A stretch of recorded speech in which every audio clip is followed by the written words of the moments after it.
Hi, my name is Minister Gail Jones, and the meditation for today is coming from Matthew chapter 26, verses 36 through 46. Then Jesus came with them to a place called Gethsemane, and he said to the disciples, "Sit here while I go and pray over there." And he took with him Peter and the two sons of Zebedee, and he began to be sorrowful and deeply depressed. Then he said to them, "My soul is exceedingly sorrowful, even to death. Stay here and watch with me." He went a little farther and fell on his face and prayed, saying, "O my Father, if it is possible, let this cup pass from me. Nevertheless, not as I will, but as you will." Then he came to the disciples, and he found them sleeping. And he said to Peter, "What? Could you not watch with me for 1 hour? Watch and pray, lest you enter into temptation. The spirit is indeed willing, but the flesh is weak." Again, a second time, he went away and prayed, saying, "O my Father, if this cup cannot pass away from me unless I drink it, your will be done."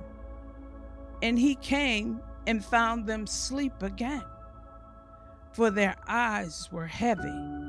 So he left them, went away again, and prayed the third time, saying the same words. Then he came to the disciples and said to them, "Are you still sleeping and resting? Behold, the hour is at hand, and the Son of Man is being betrayed into the hands of sinners. Rise, let us be going. See, my betrayer is at hand." Now, if I had to give this word a topic for today, my topic would be the place of press. Because when I think about the Garden of Gethsemane, I think about the name Gethsemane. I found that it draws from an Aramaic term, gath shamanin, which means oil press.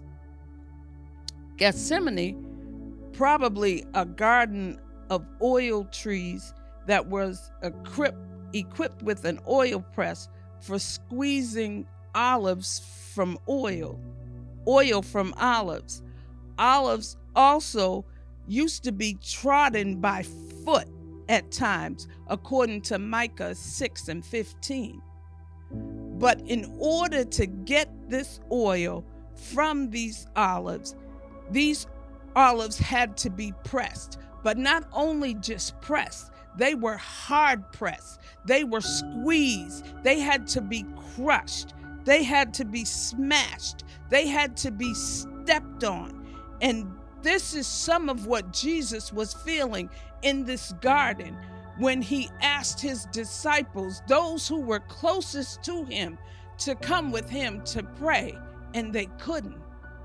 He was in a place of depression somewhat, because not only once, but not only twice, but 3 times, he asked those who were closest to him to come and pray with me because I'm heavy. I have so much on my mind right now. I am about to go to places that you cannot begin to understand, but yet and still, I need someone to pray with me. But there was no one. So Jesus alone had to press. He had to press in prayer all by himself, even though he was never alone in that garden. But that garden was a place of press. It was in Gethsemane. Gethsemane was located east of Jerusalem, across from the Kidron Valley, according to John 18:1, or near the Mount of Olives. Where those mountains were, at the Mount of Olives, there were usually an oil press there.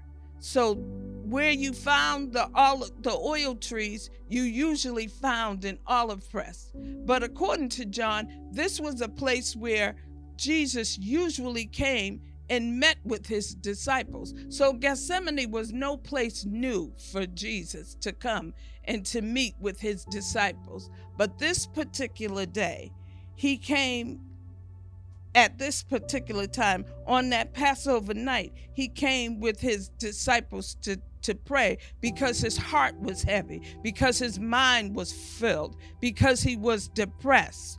So he needed assistance in his prayer. Have you ever been in a place where you needed assistance from someone to come to pray with you, where you asked them, you may not have told them what the reason was, but you told one or two or three of your closest family members or your closest friends that you need prayer and you need prayer now. Can you sit with me today? Can you pray with me right now? But they may not have had time. But it's in those times where we have to press and we have to pray. Yes, it was 3 times that Jesus went to them and he found them asleep. But Jesus pressed on anyhow. We have had so many things gone on in this last 3 years where we've had to press our way through, where we've had to pray our way through in prayer. And sometimes we may not have had anyone, but we thank God for Jesus preceding us in that press. We thank God that he showed us what it means to press in prayer, whether those closest to you are there or not. Press your way through your prayers. Because some situations calls for us to press. Now, because Jesus preceded us in this press, we are now able to confidently say, whether or not I am hard pressed on every side, I'm not crushed. We're able to say, I can be perplexed, but I'm not in despair. We can say that I'm persecuted, but I am not abandoned. We can say that I am struck down, but I am surely not destroyed, because Jesus preceded us in this press. Therefore, I will conclude with this.